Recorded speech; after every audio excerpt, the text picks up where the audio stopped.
Okay, so I wanted to make a video about that kind of captured working a few of these problems from 6.2 that deal with adding and subtracting rational expressions. So let's just scroll up a little bit here. Because this is another one of those situations that sometimes can be a little bit challenging for students. In addition, this section was actually added to this class because students would go on into pre-calculus algebra, pre-calculus trig, and would struggle a little bit about that. So it was added to this class. So you know, you're really getting your money's worth here. But that being said, it's very important that you do master these concepts because you will be using them in later classes. So that's where we're going to start here. Let's start with our objectives out of this section 6.2. And I'm looking in the textbook here. Just going to read right out of the textbook here. But notice the objectives of this section. One, what we have here, the first objective is to add and subtract rational expressions with the same denominator. All right, so just so you know, that is not so hard. That's performing adding and subtracting rational expression when you already have the same denominator is not a big deal. Not a big deal at all. All right, and then the objective 2 would be to find the least common denominator here, and that can be a little tricky. And then objective 3 would be to add or subtract rational expressions with different denominators. Okay, so that's where we're heading with these objectives here. All right, so just a little review. Remember when you add fractions, so what we have here in this example here, right here, a over b plus c over b, it equals a plus c over b. Notice what's happening is we're keeping the same denominator, but we're adding numerators. We just keep the same denominator and add numerators. Similarly, when we subtract fractions, as this one here, a over b minus c over b, what we do here is subtract numerators, right? We subtract the numerators. We keep the same denominator, but we subtract numerators, right? So that's how we add or subtract fractions. So, and we kind of did that in middle school and grade school, right? But what we're getting into in this particular chapter is when we're dealing with expressions here. So they're algebraic expressions. So they're not just numbers or fractions. They're expressions. That means they have variables and numbers and terms of that nature in them. So, all right. So basically, just to sum it up here, notice the orange box right here. Step 1, if the denominator is the same, just add or subtract the numerators. But what I just said. And you place the result over the common denominator. If they're different, it gets a little tricky. All right, you must find a least common denominator and then write all the expressions with this least common denominator. By the way, LCD means least common denominator. You'll see that abbreviation, LCD. You need to know what LCD means. It means least common denominator. And then we add or subtract the numerators. Place the result over the common denominator. And by the way, the video quiz that we did here that I wanted you to do before we got to this section actually talks about some background things on how to handle adding and subtracting fractions as well as finding least common denominators and things of that nature. So if you want to know a little review about the least common denominator, go back to that video quiz, all right, that I'm referring to there. Because what we're going to do, we're going to take it to the next step in this particular video. And then after you've done all this, you want to simplify and you want to write all of the answers in lowest terms there. And we talked about that in section 6.1 and other sections. Actually, we've kind of been building up to this concept. Right? That means you use the fundamental property to cancel out any common terms between the numerator and the denominator. So let's go ahead at this point and work a problem that with adding or subtracting rational expressions whenever the denominator is already the same, which is step 1. If they'll already be the same. Let's work a problem like that. All right, so what I want to do is say what we want to do here is we're going to subtract. This is a couple of rational expressions. It goes ahead and tells us that we're subtracting, but we know we're subtracting because we got the operator a minus sign. Right? And an important part of this one is you want to write your answer in lowest terms. Okay.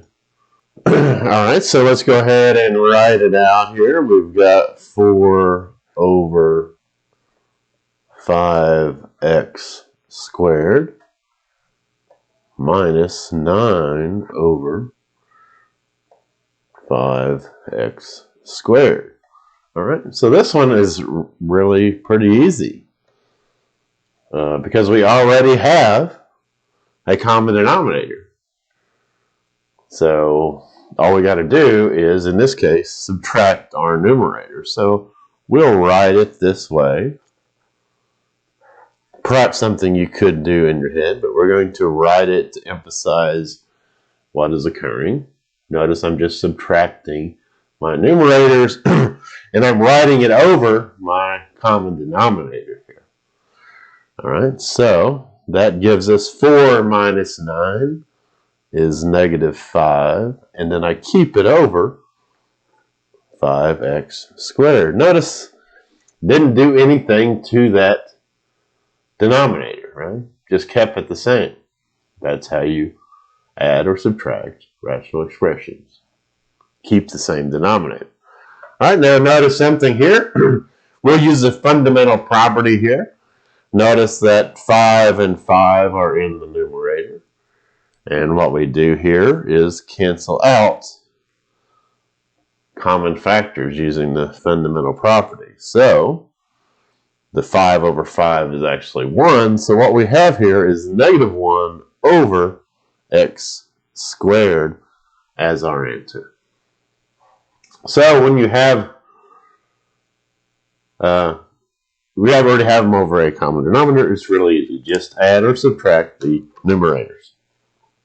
All right, so now that we've talked about this first part here, when the denominators are the same, now let's get to the more challenging part, and that is when the denominators are different. Remember, when they're different, we've got to find a least common denominator, and then we can add or subtract our numerators, right? All right. So let's just scroll through here a little bit, going on to this next piece of the textbook. And this is our other objective here. All right, so finding the least common denominator, right?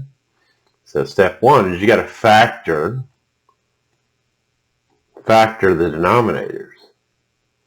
All right, put them in factoring form is going to be able to see. Because remember, a least common denominator is a product. That's why we want to factor it, because what factoring is of an expression is a product, right? Okay, so we want to factor it first. And so not only is it a product, it is a product.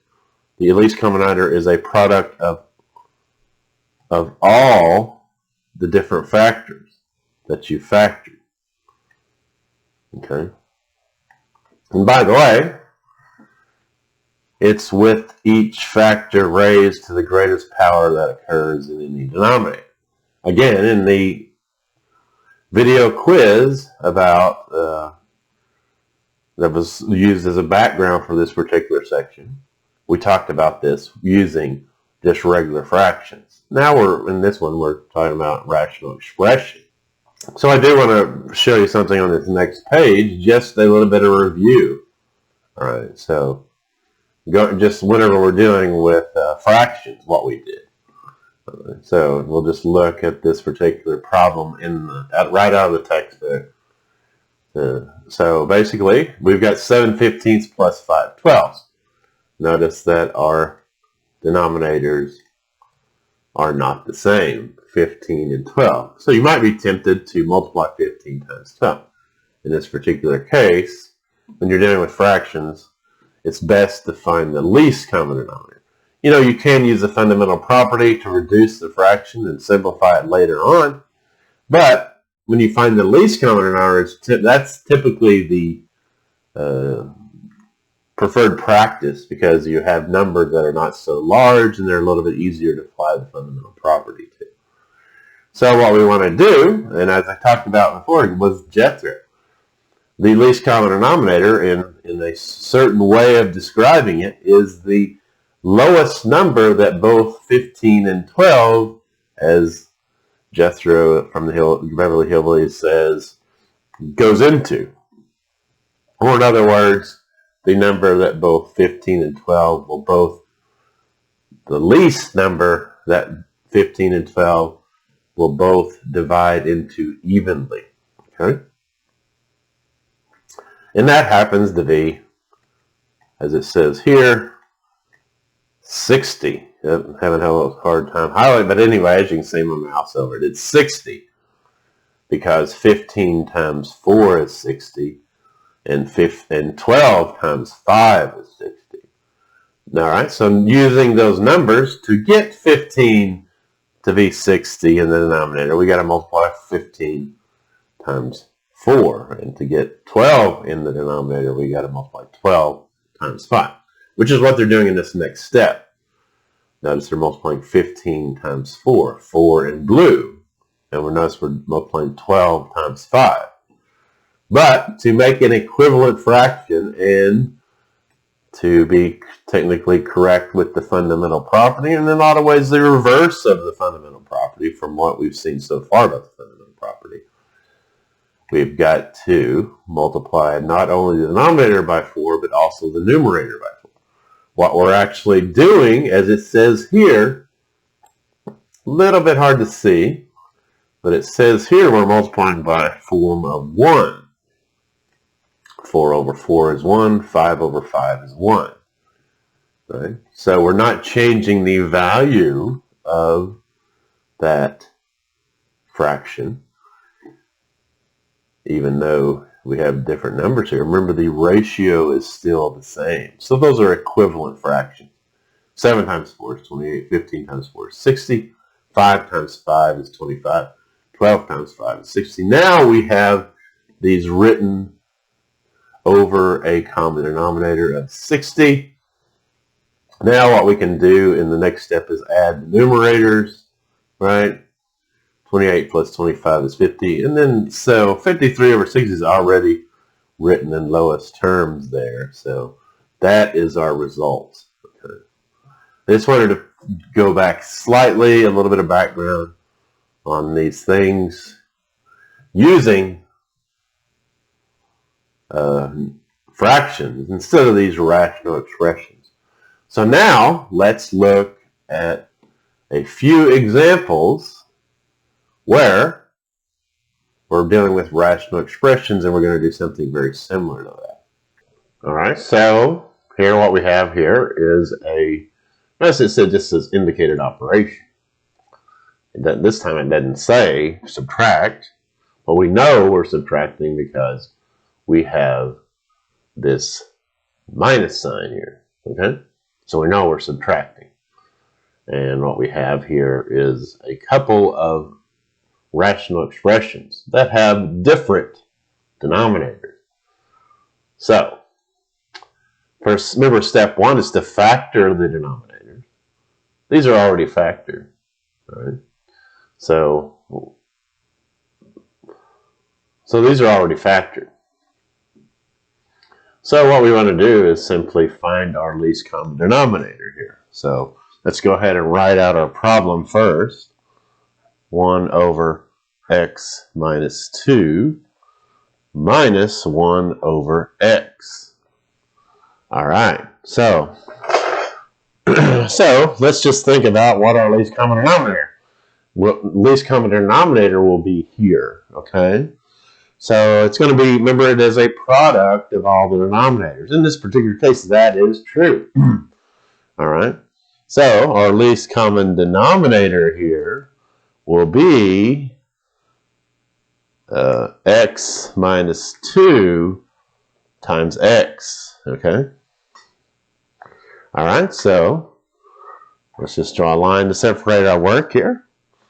So, all right, so again, we so basically what we're going to do is multiply by a form of 1 on each one of these rational expressions to use the reverse, as I said, of the fundamental property to make equivalent rational expressions that just happen to be over a common denominator.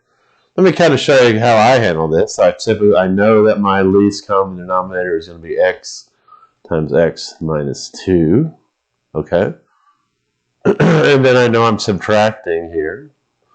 And then my other one is also going to be over the least common denominator, x times x minus 2. All right, so then I think, okay, in this first rational expression, the denominator is missing the x part. So what I've got to do to make it a equivalent expression is multiply this one by what's missing, which is an x. So x times 1 is x, okay? And then this other one, this particular rational expression is missing the x minus 2 part. So what I've got to do is multiply this numerator by the x minus 2 part. So x minus 2 times 1 is x minus 2. So what we're really doing here, and we're just kind of saving a little space with our work here, because sometimes I think writing too much can be, you can kind of get lost a little bit. So I think writing the minimum is a good thing in a lot of cases. But anyway, notice x over x is 1. And x minus 2 over x minus 2 is 1. Just multiplying by a form of 1. Again, kind of the fundamental property. We're just kind of undoing it this time. Rather than canceling these things out, we're actually undoing it. So now we have these written over a least common denominator. Now what we want to do is just add or subtract the numerators, which in this case we're subtracting. So let's go ahead and write these numerators over our common denominator of x times x minus 2. Okay? All right. So we're subtracting our numerators. All right, now we're going to go back to something we talked about in chapter 4, which was subtracting polynomials. Remember, when we subtract polynomials, what we do is change all the signs on the second polynomial. I believe it's called the subtrahend, and then we add. So that's what we're going to do next. So x minus x plus 2 over x times x minus 2. All right? All right. A note on this one. Oftentimes when I see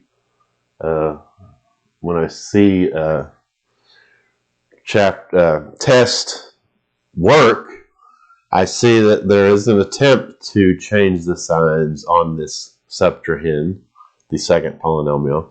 But oftentimes in this particular case, they might just change the sign on the x, but they don't change the sign on the constant. In this case, it's 2. Notice we have to turn this negative 2 into its opposite. It becomes positive 2, right? So you're going to need to be sure to do that there, all right?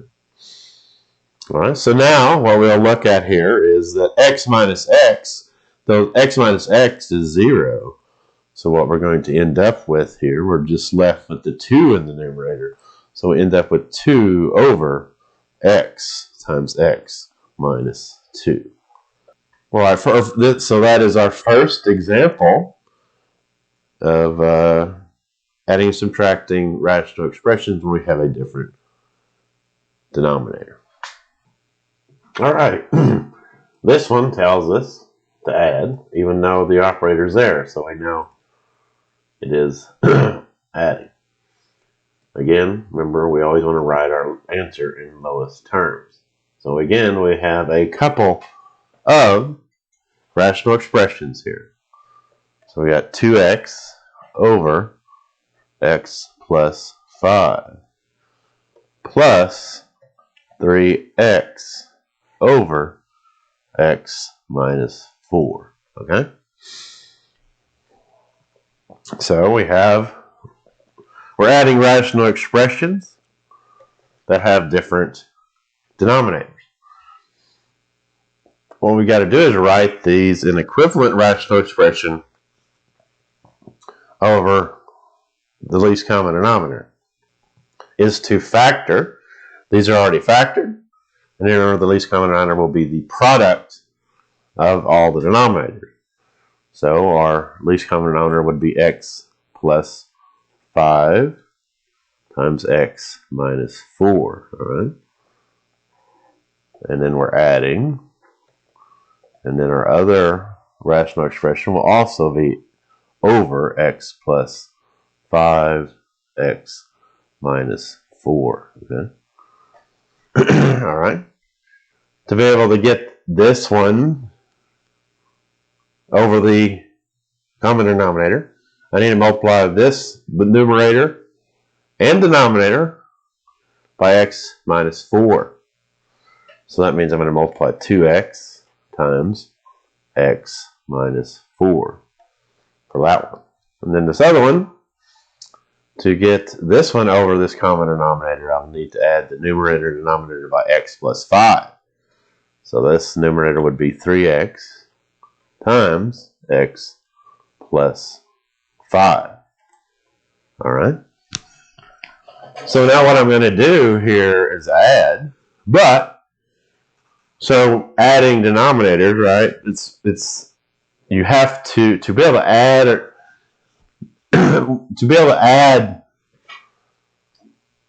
polynomials. Remember, you're basically combining like terms. So to be able to combine like terms, I'm going to have to perform this multiplication in these numerators. In other words, I'm going to be distributing the 2x and I'm going to be distributing the 3x. All right. So again, we've got these over our common denominator here.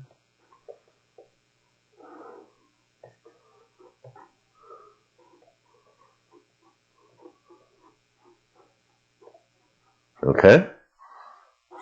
So I'm going to distribute the 2x. 2x times x is 2x squared. 2x times negative 4 is negative 8x. Then I'm going to distribute the 3x. So 3x times x is 3x squared. 3x times 5 is 15x. All right? And I'm going to throw in a little extra step just to emphasize that what we're doing here now is going to be adding the numerators. Like you probably could perform this addition in this step, save yourself writing a little bit of work, and then put it over the counter. But I'm going to throw in an extra step just to emphasize what we're doing here. So in the numerator we have 2x squared minus 8x plus 3x squared plus 15x. And then again, this is all over our common denominator here. All right. So our next step will be to perform the addition of polynomials, which means basically combine like terms. So 2x squared plus 3x squared is 5x squared. Negative 8x plus 15x is 7x. And again, this is all over our common denominator here. All right, remember the last step in all of this was to use the fundamental property, and as it says here, write your answer in lowest terms. So, as we learned in our previous sections in Chapter 6, the way to use the fundamental property is first you got to factor it. So let's go ahead and factor our numerator. There's a greatest common factor out of these two terms, which is an x, and that becomes 5x plus 7. And then this is all over x plus 5 times x minus 4, okay? And then to use the fundamental property, what we do would check for any common factors and then cancel those out. But we don't have any common factors, so that is our answer. Actually, when you put in your problems, this one is technically correct because they won't. Nothing cancels out. It can't be written in any more lower terms, so to speak. So this one is technically correct. I just factored it to make sure that I couldn't write it in any more lower terms. Okay, so that's that one there. Okay, so we have another one. This is perhaps a more challenging one here. Notice it doesn't say add or subtract. It just says perform the indicated operations because we've got addition and we've got subtraction in this particular operation. Right? All right, so let's go ahead and write out our problem first. 3x plus 8 over x plus 4 plus 5 over x minus 16 over x squared plus 4x. Okay. All right. So, also notice that it didn't specifically say write in lowest terms. It didn't specifically say that, but the common practice is to always write these things in lowest terms. So at the very end, we definitely need to factor and see if we can apply the fundamental property here. All right, so let's go ahead and proceed here. All right, so finding the least common denominator here. All right, notice we got x plus 4, we got x, we got x squared plus 4. Remember, the first step is to factor all the denominators. So this one here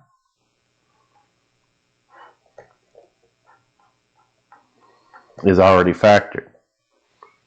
This next one, 5 over x, is also already factored. But notice that this last rational expression is not. So we're going to have to factor it. So x squared plus 4 can be factored by taking out a GCF here of x times x plus 4. All right, so now we've got it all factored. And what is revealing to us here is that there is our least common denominator. Before we kind of said, oh, the least common denominator is the product of all the denominators. Not necessarily true, although in most cases or a lot of cases it is true.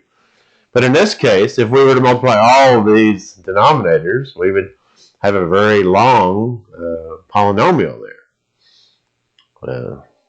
So what we'd like about a 4th degree polynomial, and we would have a very complicated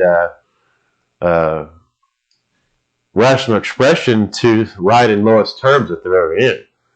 And remember, that was common with also when we were dealing with just fractions, with just numbers in the numerator and denominator. But remember, the other part of this is that the least common denominator is the product of all the denominators with the factor raised to the greatest power that occurs in any denominator.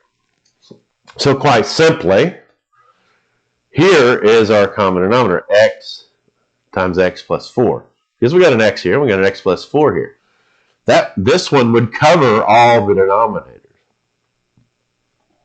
All right.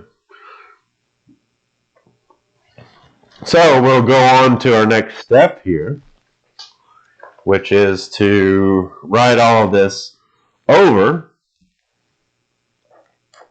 our common denominator, x times x plus 4.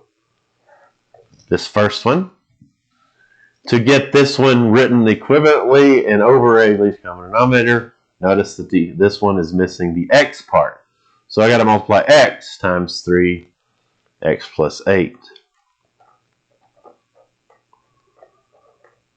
All right.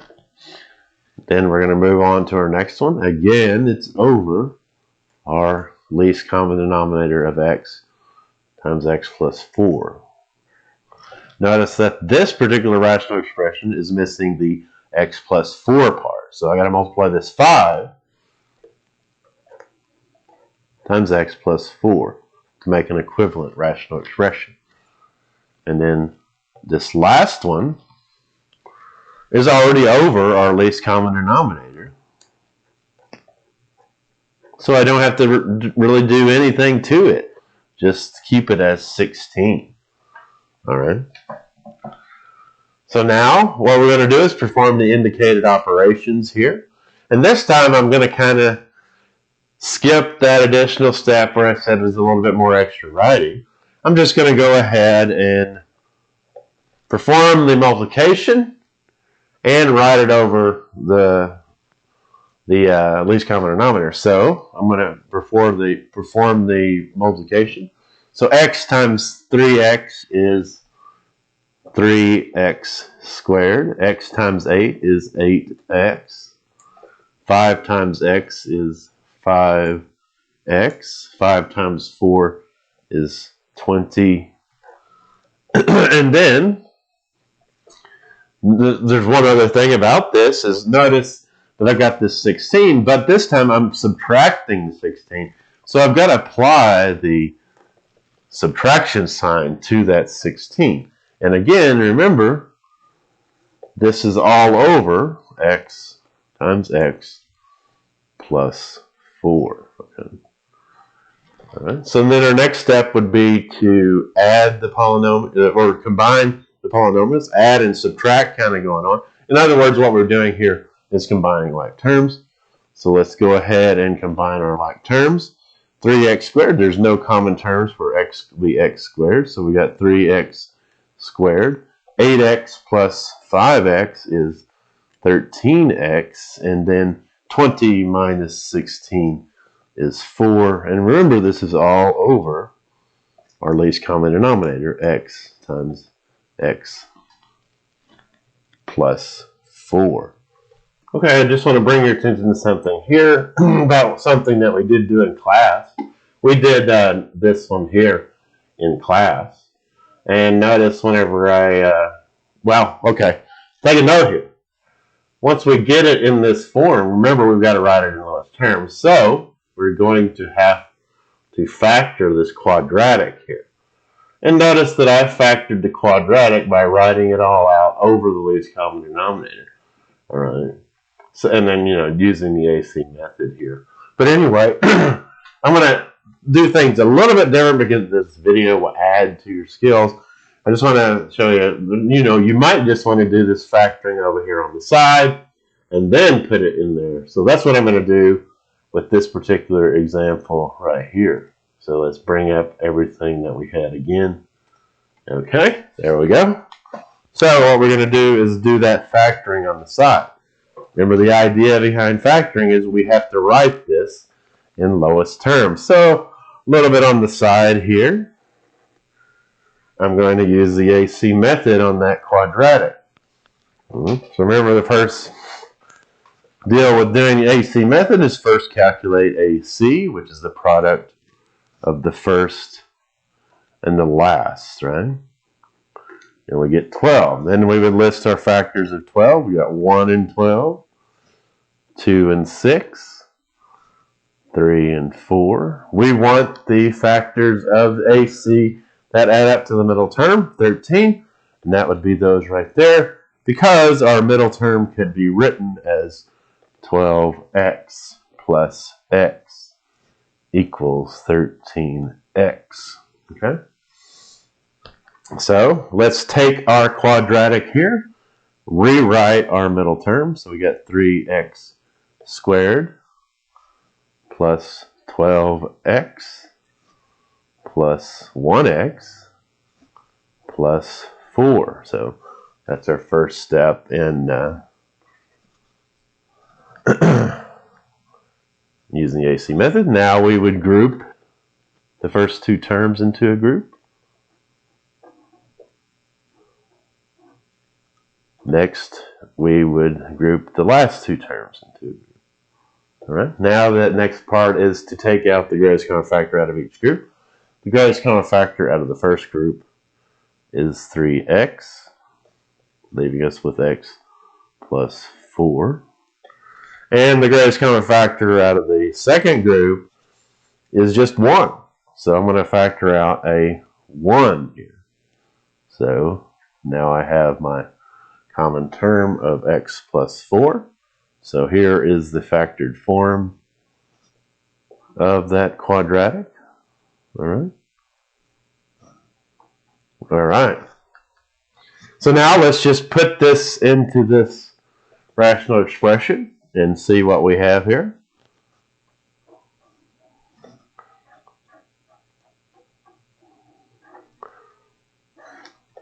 Three x plus 1 times x plus 4 over x times x plus 4. Now it becomes evident why we wanted to factor, because remember, we've got to write that in lowest terms. Notice we have something in common here between the numerator and denominator, x plus 4 and x plus 4. We got to apply the fundamental property here. We will cancel those out. So our result is 3x plus 1 over x, written in lowest terms. All right, so there we go. I hope this provides a little further background on section 6.2, which is adding and subtracting rational expressions.